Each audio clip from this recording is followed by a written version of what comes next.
have a female panel, but Steve is amazing, and I think you'll all be, thoroughly entertained. A little bit different from the other talks. We're trying to be, kind of connect the dots from all the analytics or technical work you're doing.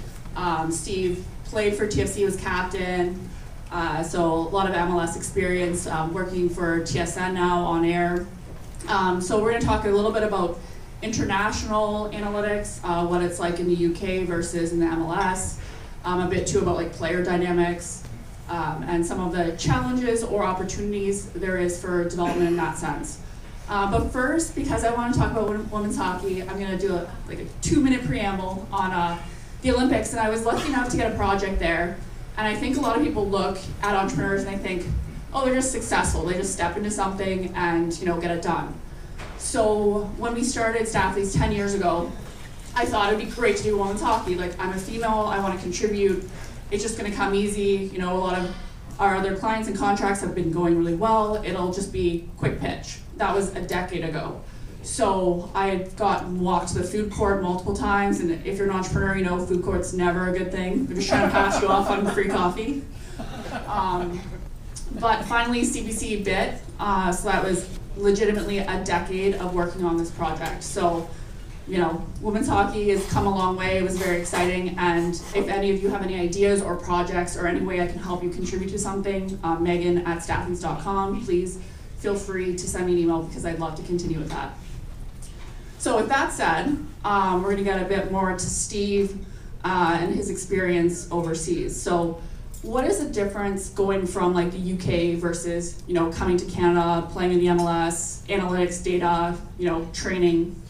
Yeah, good question, Meghan. I think at the beginning, I guess probably about 2005, I can remember stats and information really coming into football, to soccer in the UK.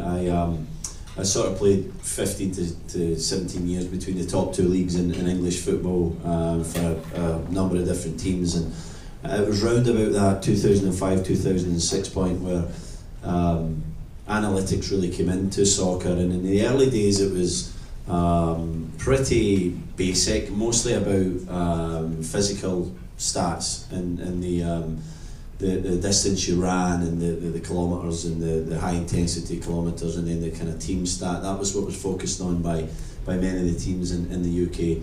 And as these platforms evolved and clubs started to realise that there was better ways of finding this information and really taking it to the technical side of the game as well, areas of the football field, obviously number of touches was important, passing relationships between two players, it then started to become more and more prevalent in the game and really in the teachings and in the coaching. The coaches would actually take these stats on a Monday or a Tuesday and go through what happened in the game and used it mostly to back up what they saw in the game. I don't think they ever took the stats on their own merit. Obviously, the naked eye was sort of the most important thing, but these stats were starting to back up what they saw and what they thought. I came to Toronto to MLS in 2013, and I expected the analytics to be even greater than the Premier League and the Championship in England, but it was a little bit behind in the early days. I think there was kind of video imaging, and they were using some stats but not as many as I thought, so I was rather surprised at that. I thought it would be more important in soccer in North America, but it wasn't really, and it's certainly improved since then. That was 5 years ago, but still not quite to the level that it is in UK. I mean, when you look at these top teams, Manchester City, we're just playing Chelsea there, and we're watching a little bit of that in the hotel, and these guys are right on the bottom of their stats. Pep Guardiola, Antonio Conte, the best managers, two of the best 5 to 10 managers in the world, are so on top of their stats, and the players will be looking at these stats every single day, making sure that they're on top of that, and that it's a big part of what the kind of preparation is for that next game. Not quite there in North America, but certainly catching up fast. From what you see in those teams, like, how are players adapting to that? Now it's just like a day-to-day thing for them. Was there pushback? Is there some players that just don't like it? Not nowadays, but certainly in the early days where like Prozone or whatever came in, it was really yeah, it's like anything when the diet's improved, and obviously the kind of beers after every game was becoming less and less, that kind of thing. Everybody's like, I'm against this, I want to have 10 pints of beer and then play 3 days later and this kind of stuff. So it was a bit like that. It was, you know, I don't want somebody to tell me that I never ran a 1,000 metres high intensity. I want that just to be hidden. And right. I think sometimes in the early days they look too much into it. You know, I was a player, I played defence, and I was not a great athlete. I was a leader, a captain or whatever, and when my high intensity was really high, it meant that the team were under serious pressure. They were probably going to lose the game, unfortunately. So there was real patterns in it. One year I really analysed them when I was at Birmingham. I would take the Prozone sheets, there was, you know, 20 sheets, and I'd take them home with me every single night, and I just delved into it and tried to find patterns between my personal performance, the team performance, and what the stats were saying. And I felt like I started to find rhythms in when we were good, what sort of distances we were running, who was running the distances. You know, our white guys were very fit, and when they were getting up to 1,700 metres high intensity, they were normally playing really well. But to answer your question, in the early days, some resistance, players were unsure about it, and then as time goes on and people realise that this is a great tool to kind of help them individually, and also to help the manager realise that the job that they're doing in the team has just become part and parcel of the game, and these guys are accustomed to it. So when you had those reports, were they from like a specific analytics group? Did you have sort of back and forth with the coach? Like, what did that feedback look like? Yeah, and in the early days, the coach would just hand this over to the analytics guy or right. girl, mostly guy in soccer clubs in UK, unfortunately, and he would just come up with these stats, and he would sort of hand you the sheet. It was as simple as that. It was very basic, and then as time went on and we started to lean more and more on these stats and use them, it was a collaboration. So that the analytics guy would be in the room, we'd have a specific breakdown of the last game, and then, you know, preview and preparation for the next game would be kind of two separate meetings. The analytics guy would be there. You'd normally be not leading the video. The coach would always, the head coach, manager would always be talking, but the analytics guy would be in the room and very much part of the building of that video and the information that was coming across. So yeah, it was becoming a more and more important role. It was starting to get higher pay as well between analysts and the ones who had the quality to kind of read that and take hours off the manager's job. There was all sorts of things to deal with agents and players, and, you know, the actual technical training, that he was starting to hand more of that off to a very good analytics guy and trusting him, and then taking him as part of his staff as well. You know, his assistant manager, his goalkeeper coach, his fitness coach, his analytics guy would come with him to the next club. So you could sense that as well, getting into, you know, 9, 10, 11, that was becoming the norm. The analytics guy would travel with the head coach. So what do you think, though, like as a player, have you ever had any time when someone gave you feedback that you thought was either wrong or you didn't know how to change your game from it? Well, it's never wrong because it's fact, you know, it's there. So it's hard to argue that one. I didn't run that. I know you actually did. It's a fact that you didn't run as much as you should. And the team ones is an interesting one. It's one that I always focus on because they accumulate everybody's distance, and you start to really see trends when you get above certain numbers. You sort of know that if your team can get above that number of kilometres, you're going to win the game, or you're going to win 90% of the games, and so you can really rely on the fact, well, if we run hard and we do this, we do that, and I'm always focusing on the physical. There is obviously a technical aspect to passing relationships, but I think they're a bit random and they just sort of happen, but the physical stuff is there and it's set in stone, and you know you have to hit the numbers to succeed and to do well.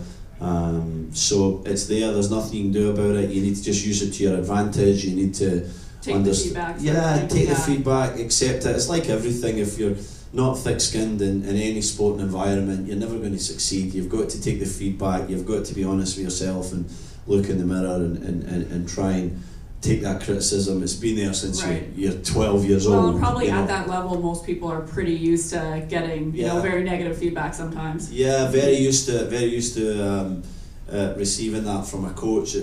Like I said, in the early days when it was coming from from stats or from a platform like Prozone. It was there was resistance to it, and then when it just became part and parcel of the game, like nutrition and tactics and physical work, that was just part and parcel. You accept it, you know it's there, you look for it on the Monday morning when the analyst goes through it and he actually produces that paper, hands out in the change room.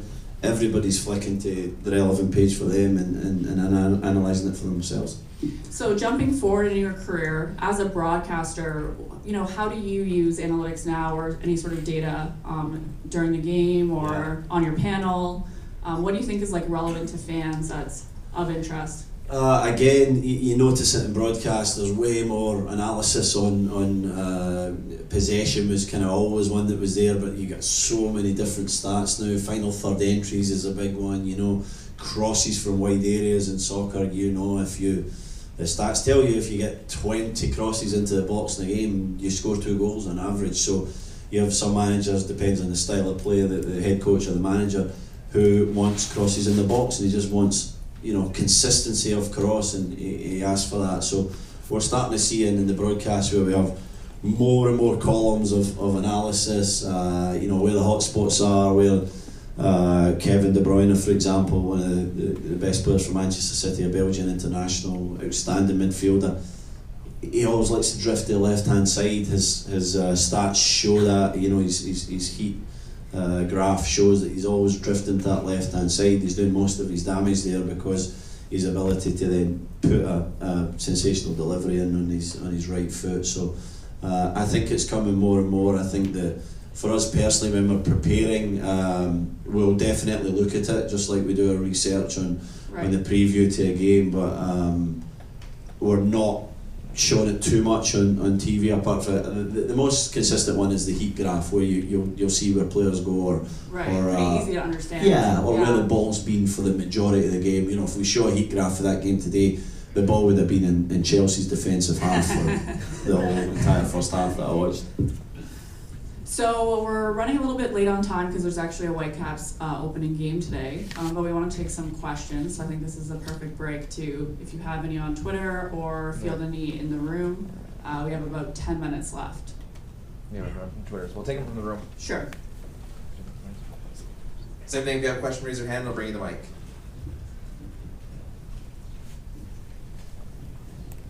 The accuracy that you were talking about, Prozone. Yeah. The accuracy was it bad at the beginning and gotten steadily better, or because now you seem to take it de facto?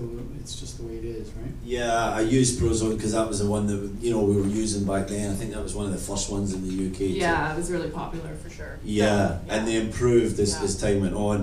Again, the number of stats you were getting in the early days were limited, and again you needed a club who were going to invest in the system, because there was a number of cameras around the stadium that then put it through the algorithm and spat back the information. So accuracy definitely improved, the information certainly improved, and I think the knowledge from a front office or a technical point of view improved as well. We started to hone in on what we wanted to look on for an individual team.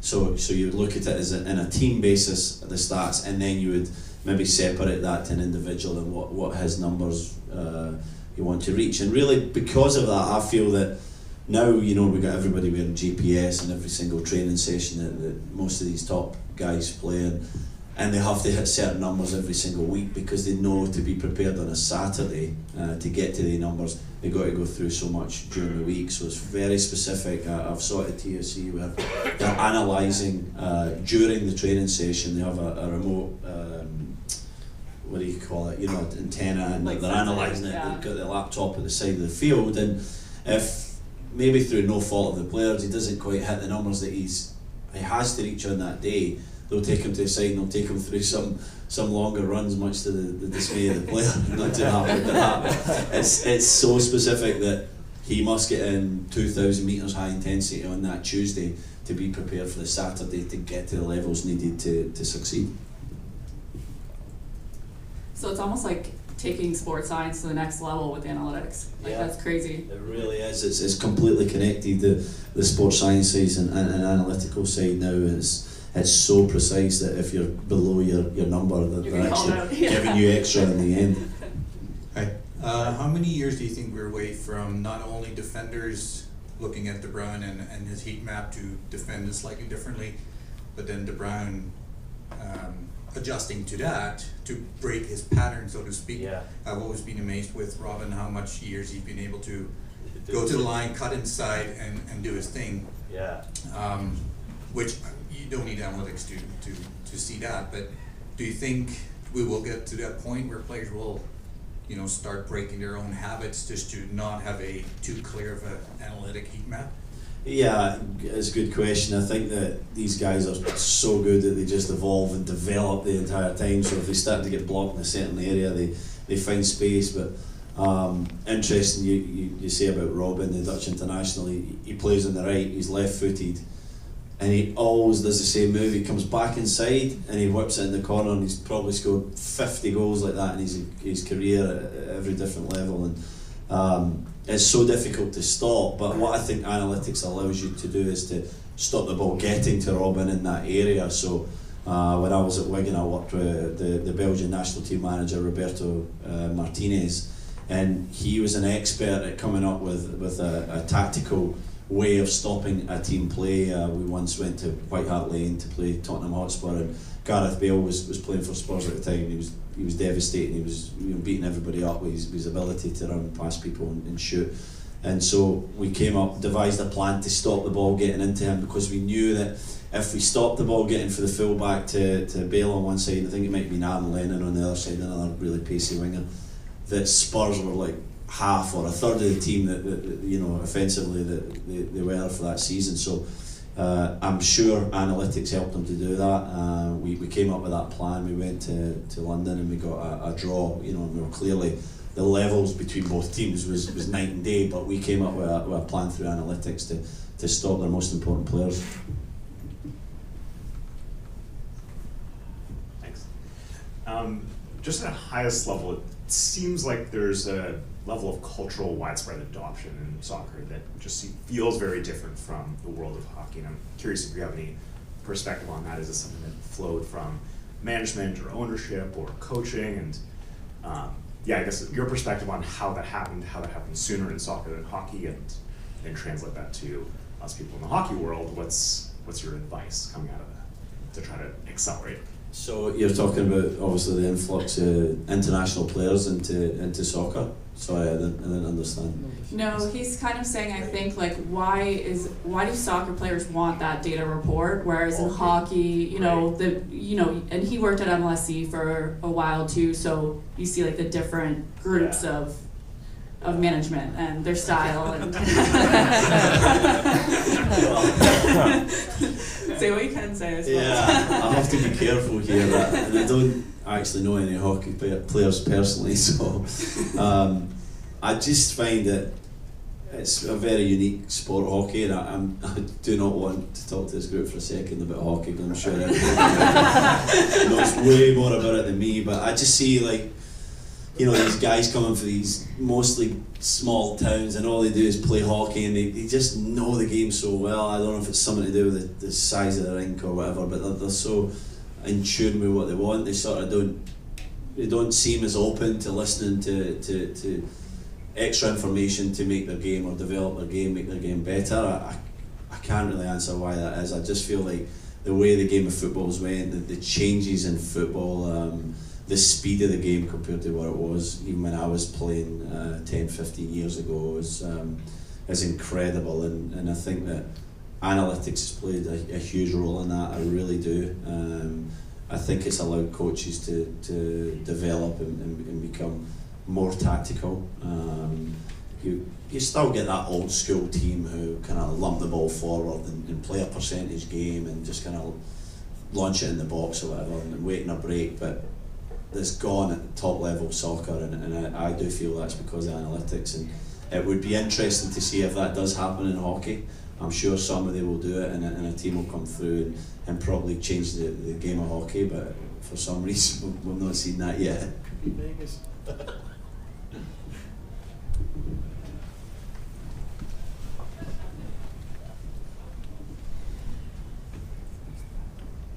Hey there. So You were mentioning that when you were moving to MLS, that the data was kind of not as prevalent or maybe not as massive as it was back in England, but did you notice if there was like a difference in quantity of data available going from multiple clubs in England? Yeah, absolutely. I think obviously it depends on the package that you paid for.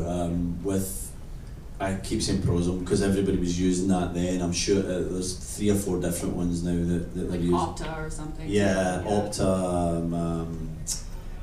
There's another one that Wigan were using. My brother was head coach at Wigan, so he was using a different one. And it just depends on what the club's willing to spend on the amount of information that you can receive on that package.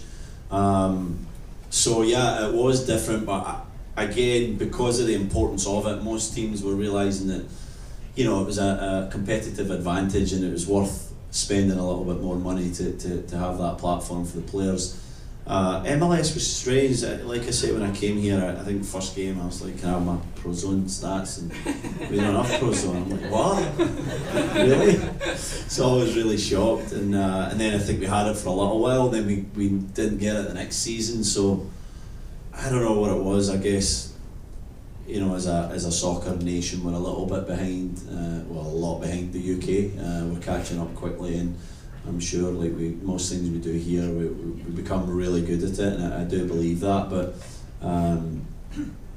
the difference between MLS in 2013 and even 2018 is massive. So I know these teams are coming up with it more and more, realising the importance of it, and going through way more video than we were in 2013.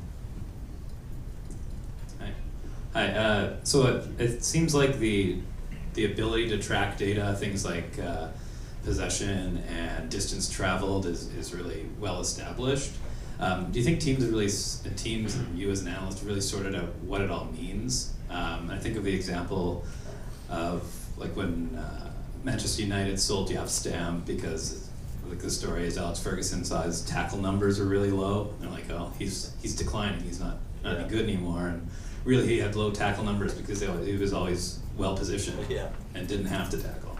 Yeah, good point. I think they sold Jaap Stam because they had a big argument, and Alex Ferguson was the boss. They made sure he won every battle that he was involved in. But yeah, it was a bit like what I was saying earlier. You know, different types of players have different qualities, and you know, you don't want.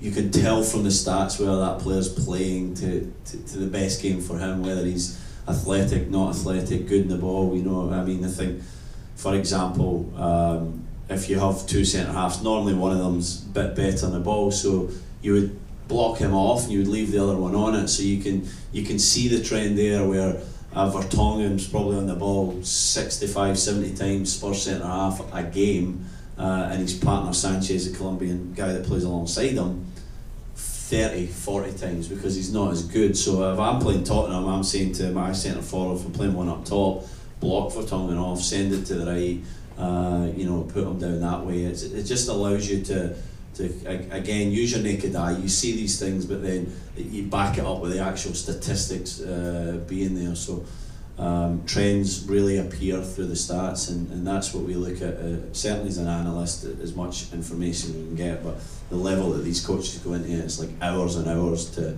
come up with a game plan and a tactical game plan to play against a team and to compete against the best. When you know you have lesser players, you really have to be so precise with your tactics. Do you have time for one more? Yeah, you're good? Yeah. Okay. Okay, another Sure, question? one more.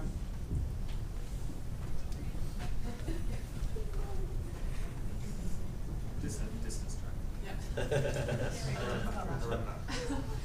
So when you came over here, in terms of the analytics aspect, which group, from coaches to players to fans, did you find were the most problematic to bring on board in terms of the importance of analytics? Yeah. Just like, I'm just curious to know if like the fans, because maybe they watch the Premier League, so they knew more so than the players. I think probably ownership group would be the most problematic, because they're the ones that spend the money that allow you to have the platform. And nothing against the North American soccer sports scientists, but they weren't really using it. They'd never really seen it. And then when we brought an English guy in to Toronto FC at some point, he wanted it, so he got a platform and he just insisted on that. He fought really hard for that. Fan wise, I don't think they care. They just want the team to win, so they just like expect the best. And if that's another tool to provide that, then you need it. I think it's absolutely essential. If I was ever in a head coach's role or a general manager role, I would insist on it, and I would be hiring a coach that felt that same way, because I don't want you to think that all I think about is statistics. I think they're a great tool to back up the tactical mind or the technical mind that you have, but they are really, it's really, really important in my opinion. Yeah, I was just curious because you had said earlier with coaches really digging into the analytics and the amount of time that it takes, so I can imagine that the uptake of that for them, they would really have to see the importance of it in order to bring it into their everyday and so the analyst is really important because he just wants, not an easier job. He's only got so much time in the day, so he wants somebody to then just give him the information and take him through it. So he's trusting that analyst is absolutely crucial. A guy I had at Birmingham, Chris Houghton, he had a very good analyst that he then took to Norwich and took to Brighton and took to 3 different clubs, because he knew he could send him away on a Monday morning, he could dissect that game from a technical point of view, or Chris would maybe say, I think I saw the right winger do blah blah blah, can you look into this? And he would get it done. He'd send them back the 10 clips, 4-minute stuff, and he would then be able to just prepare his meeting in 10 minutes rather than take the 2.5 hours to watch that half 5 times,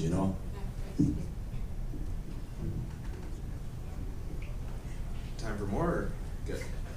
Your call. Yeah, Sweet. Okay, What- last what one. about this one? Last one. A good question. One last quick one.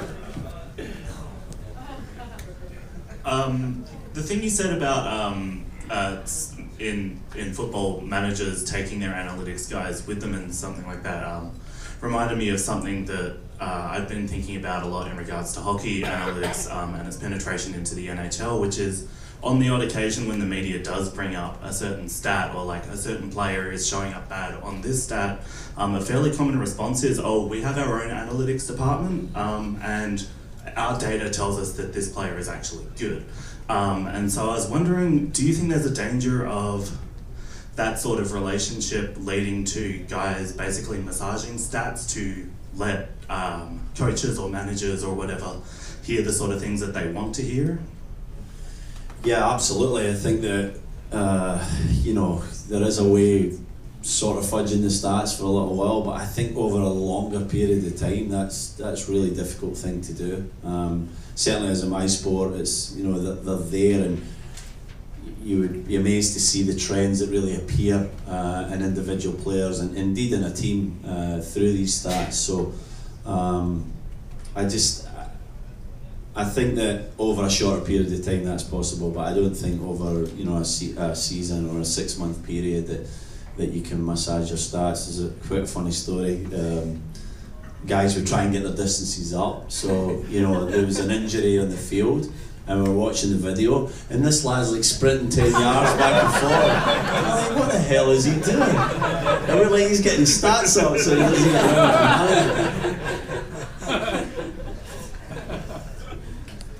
All right, thank you very much, Meghan and Stephen. Thank you.